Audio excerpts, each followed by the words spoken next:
ጤና ይስጥልን። ዛሬ ለሽያጭ የቀረቡ ሁለት ቤቶችን ይዤላችሁ መጥቻለሁ። ቤቶችን በፍጥነትና በጥንቃቄ አሁኑን ሸምቱ።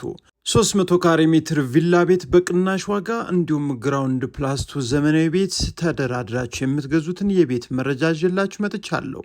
እያንዳንዳቸውን እንደሚከተለው አቅርቤያለሁ። አብራችሁን ቆዩ።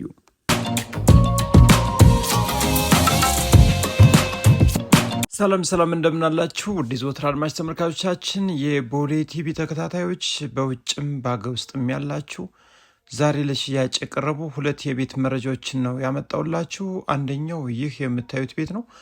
እንግዲህ በቀዳሚነት የምነግራችሁ መረጃ በአዲስ አበባ ውስጥ አያት አካባቢ የሚገኝ ነው። ግራውንድ ፕላስቱ 150 ካሬ ሜትር ሲሆን የምታዩት ሳሎኑ ነው። ግቢው ሁለት መኪኖችን ማስቆም ይችላል።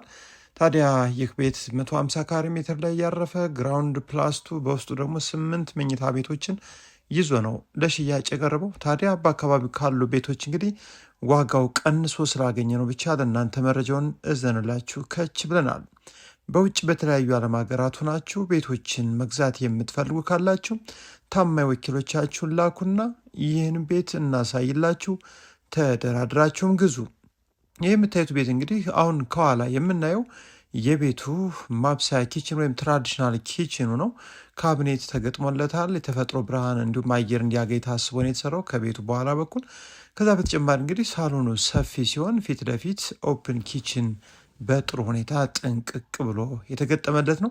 ይህን ቤት ምናልባት ገዦች ከሆናችሁ ወጫችሁ የባኞ ቤት እቃዎችን ብቻ ማስገባት ነው የሚሆነው። ከዛ ውጭ ሙሉ በሙሉ አልቋል። ይህ የምታዩት ሳሎን ፊት ለፊት ላይ ለእጅ መታጠቢያ ታስቦ የተዘጋጀ ቦታ ነው። ከዛ በተጨማሪ ወደ አንደኛ ፎቅ እንደወጣን የምናገኛቸው መኝታ ቤቶች ነው። ታዲያ አንደኛ ፎቅ ላይ ቆንጆ ተደርገው የተሰሩ 3 መኝታ ቤቶች አሉ።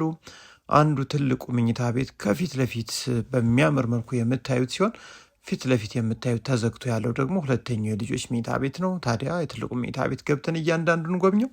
ስፋቱ ቆንጆ ነው። ከፊት ለፊት ቆንጆ በረንዳ አለው። ታዲያ የቤቱ አሰራር የተጠቀማቸው የፊኒሽንግ እቃዎች፣ ላይቲንግ ሲስተሙ እያንዳንዱ ጥሩ የሚባል ነው። እንግዲህ ይህን ቤት መታችሁ እዩልን። 100% እንደምትወዱት አንጠራጠርም። ነባር ፋይል ነው፣ ዲጂታል ካርታ ነው። ወዲያውኑ ገዝታችሁ ወዲያውኑ ስማዞርና መኖር መጀመር ነው። ይህ የምታዩት እንግዲህ ፊት ለፊት ያለው የባኞ ቤቱ ነው፣ የትልቁ መኝታ ቤት ማለት ነው። መልበሻ ክፍሉ እንዲሁም የቁም ሳጥን አሰራሩ በጣም ቆንጆ ነው። ታዲያ ከዚህ ቀጥሎ ደግሞ 2 የልጆች መኝታ ቤቶች አሉ። አንደኛው መኝታ ቤት በግራ በኩል ያለው ሲሆን ስፋቱ ይህን ይመስላል። ቁም ሳጥንም ተሰርቶለታል። እንዲሁም መስኮት ብርሃን እንዲሁም አየር እንዲያገኝ ታስቦ ተሰርተዋል። ይህ መታጠቢያ ክፍሉ ነው። አንደኛ ፎቅ ላይ 3 መኝታ ቤት 2 መታጠቢያ ቤት አለ ማለት ነው። ታዲያ ፊት ለፊት የምታዩት ደግሞ አሁን ካያችሁት ክፍል የተሻለ ስፋት ያለው የልጆች መኝታ ቤት ነው። ወደ ሁለተኛ ፎቅ ቀጥታ ጉዟችን እያደረገ ነው። ሁለተኛ ፎቅ ላይ የምናገኛቸው ሚኒ ሳሎን እንዲሁም መኝታ ቤቶች አሉ። ታዲያ እነዚህ መኝታ ቤቶችም ሰፋ ብለው ቁም ሳጥን ያላቸው በጥሩ ላይቲንግ ሲስተም የተሰሩ ናቸው። አንደኛው ይህ መኝታ ቤት ነው። ይህም ከትልቁ መኝታ ቤት የማይተናነስ ስፋት ያለው ነው። ሁለተኛው መኝታ ቤትም ይህ የምታዩት ነው። ይህም ቆንጆ ተደርጎ የተሰራ ቁም ሳጥንም የተገጠመለት ነው። ከዛ በመቀጠል ፊት ለፊትም ሌሎች መኝታ ቤቶችና ቴራስ አለ። እዚህ ላይ ደግሞ አነስተኛ ኦፕን ስፔስ አለ። እናንተ ለምትፈልጉት አገልግሎት መጠቀም ትችላላችሁ። እዚህ በቀኝ በኩል አንድ መኝታ ቤት አለ። እንዲሁም ከዚህ ፊት ለፊት ደግሞ ሌላ አንድ መኝታ ቤት አለ። ይሄኛው ማለት ነው ቁም ሳጥን አለው። ሁሉም ነገር የተዘጋጀለት ነው። ከዚህ በመቀጠል ይህ የምታዩት ክፍል ደግሞ እላይ ላሉት አሁን ላይ ያያችኋቸው መኝታ ቤቶች የጋራ መታጠቢያ ክፍል ተሰብስቦ የተሰራ ነው። ከዛ መቀጠል ከቤቱ በኋላ ቴራስ እዚህ ላይ አለ። ቤቱ አቀማመጡ ፊት ለፊት ወደ ምዕራብ ነው። እዚህ ላይ ወጥታችሁ ግን የጠዋት ፀሐይ ማግኘት እንድትችሉ ታስቦ የተሰራ ነው። እንግዲህ ፊት ለፊት በአካባቢው ያሉት ቤቶች ከፍ ብላችሁን የምታዩቸው ይህን እይታ ነው የያዘው። አያት አካባቢው ነው። ይህን ይመስላል እይታው። እጅግ በጣም ቆንጆና ንጹህ ቤት፣ ምንም ያልተኖረበት ዘመናዊ ቤት የምትፈልጉ ሰዎች ይህ ቤት በካሽም እንዲሁም በባንክም መሸጥ የሚችል የተሟላ ፋይልን የያዘ ነው። የፋይል ጉዳይ ምንም የሚያሳስብ ነገር የለም። ስለዚህ ይህን ቤት የምትወዱት ይሆናል ብለን እናስባለን። ንጹህ ቤት ነው። መታችሁ ተደራደሩ፣ ዋጋ ስጡ። አሁን 35 ሚሊዮን ብር ነው ጥሪ ተብሎ ለሽያጭ የቀረበው። 33 ሚሊዮን ብር እንዲሸጥ ታስቦ ነው እንግዲህ የተነገረን። ከዛም በተጨማሪ እናንተ ከወደዳችሁት ዋጋ መስጠት መደራደር ነው። እያንዳንዱን ቤትም በምትገዙበት ሰዓት አጣርታችሁ ፋይሉ ቆንጆ መሆኑን አይታችሁ ነው እንግዲህ መገበያየት ያለባችሁ። ይህን ቤትም ለማየት ስትመጡ በዚህ ቤት ደረጃ ከዚህ በላይ ያሉ እንዲሁም ከዚህ በታች ያሉ የተለያዩ አማራጭ ቤቶችን አዘጋጅተን እንጠብቃለን። ወሳኝ ገዥ ስትሆኑ ብቻ እየደወላችሁ መምጣትና ማየት ትችላላችሁ። ከዛ ውጭ ባላችሁበት ሙሉ መረጃ እናደርሳችኋለን። ይህ የምታዩት ደግሞ ሁለተኛው የዛሬው መረጃችን ነው። 300 ካሬ ሜትር የድሮ ቪላ መጠነኛ እድሳት የሚጠይቅ ነው። አያት ዞን 8 አካባቢ የሚገኝ በርካሽ እጅግ በጣም በቅናሽ ዋጋ በካሽ ብቻ ሊሸጥ ገበያ ላይ የቀረበ ቪላ ቤት ነው። የምታዩት የቤቱ ሳሎን ነው። ኦፕን ኪችን አልተገጠመለትም። እናንተ ግን መጠነኛ ወጪ ብታወጡበት እጅግ የሌለ ዘመናዊ ማድረግ ትችላላችሁ። ምክንያቱም አካባቢው ምርጥ የመኖሪያ መንደር፣ ሰላማዊ ሰፈር ኮምፓውንድ ውስጥ ያለ ቤት ነው። እዚህ ላይ እንግዲህ የተለያዩ መኝታ ቤቶች አሉ። ይህ የምታዩት የቤቱ ትልቁ መኝታ ቤት ሲሆን ቁም ሳጥን አለው። መታጠቢያ ክፍሉ ደግሞ የራሱ የሆነ ውስጥ ላይ ያለ ነው። ከዛ መቀጠል የልጆች መኝታ ቤትም እዚህ ላይ አለ። ሁለተኛው የልጆች መኝታ ቤትም እዚህ ላይ ይገኛል። ታዲያ 3 መኝታ ቤቶች እዚህ ላይ ያሉ ሲሆን የሁለቱ መኝታ ቤቶች የጋራ መታጠቢያ ክፍል ደግሞ እዚህ ፊት ለፊት ላይ እንግዲህ በቀኝ በኩል ያያችሁት ነው። ይህ የምታዩት ግን የማብሰያ ኪችን ሳይሆን እንደ ኦፕን ኪችን ታስቦ የተሰራ ነው።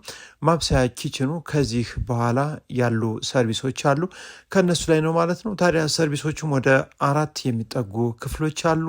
ለስራ አጋዥ ወይም ለሰራተኛ እንዲሁም ለእንግዳ፣ ለስቶር፣ ለተለያዩ አገልግሎቶች የሚውሉና ለትራዲሽናል ኪችን ማብሰያ ክፍል ማለት ነው እንዲውል ታስቦ ይህ ተዘግቶ የሚገኘው ሰርቪስ ነው። ይህ የምታዩት ደግሞ እንደ ጋራዥ ታስቦ የተሰራ ነው።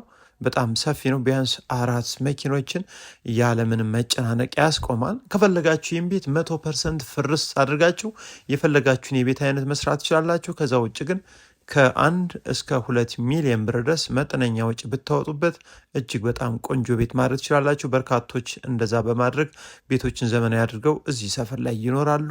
በፋይል ጉዳይ ጥርጥር የሌለው ምንም አይነት እንከን የሌለበት ቆንጆ ዶክመንት ነው ያለው። አነስተኛ ግሪነሪያም ተዘጋጅቷል። ታዲያ አካባቢው እጅግ ለመኖሪያነት ምንም አይነት የሚረብሽ ድምፅ አንዳች የሚረብሽ ነገር የሌለበት በመሆኑ ታዋቂነቱ እጅግ በጣም የላቀ ምርጥ ሰፈር ነው። ውድ አድማጭ ተመልካቾቻችን በትክክል ለገበያ የቀረበ ነው የምናቀርበው መረጃ። ወሳኝ ገዥ ከሆናችሁ ነገውኑ በፈለጋችሁ ሰዓት እናንተም ታማኝ ወኪላችሁንም በመላክ ማየትና መግዛት ትችላላችሁ። አሁን በአዲስ አበባ ውስጥ እጅግ በጣም የሌለ የቤት ግብይት እንቅስቃሴ የታየበት ነው። ዘንድሮ እንግዲህ እንደሚታወቀው የቤት ግብይቱ እጅግ በጣም ቀዝቅዞ ነበር። አሁን ግን በርካታ ቤቶች በአዲስ አበባ ውስጥ በተለያዩ አካባቢ እየተሸጡ ነው የሚገኙት። ከዛ በተጨማሪም ቪላ ቤት ለምትፈልጉ ከዚህ በኋላ እንግዲህ የቪላ ቤት ፍቃድ ግንባታ እንደማይሰጥ ይታወቃል። ታዲያ ቪላ ቤቶች አሁን ተገንብተው ይገኛሉ። እነሱን መታችሁ ለምትገዙ ሰዎች ፍጠኑ። በርካታ ቤቶች በየቀኑ በየሰዓቱ በየጊዜያቱ እየተሸጡ ነው ያሉት። ከዛ ውጭ ፎቆች ናቸው። እነዛም ከ20 ሚሊዮን ቢያንስ ትልልቅ ቤቶች ደግሞ ከ30 ሚሊዮን እና ከዛም በላይ ሊሆኑ ስለሚችሉ እንዳይወደዱባችሁ፣ ቤት የምትፈልጉ እንዳይጸጽታችሁ። የቤት ዋጋው ምናልባት ከሰኔ 15 በኋላ የሌለ ዋጋ ሊጨምር እንደሚችል በርካታ ቤቶችም እየተሸጡ እንደሆነ እንድታውቁ ይህን መረጃ ያቀረብኩላችሁ የቤት ደላላ ማረልኝ ነኝ። መታችሁ ቤቶችን ላሳያችሁ። ወሳኝ ገዥ ከሆናችሁ ጊዜያችሁ መስዋዕት አድርጋችሁ ቤቶችን መረጥ አድርጉ። መረጃን በዚህ ጨርሻለሁ። ሰላም ቆዩልን።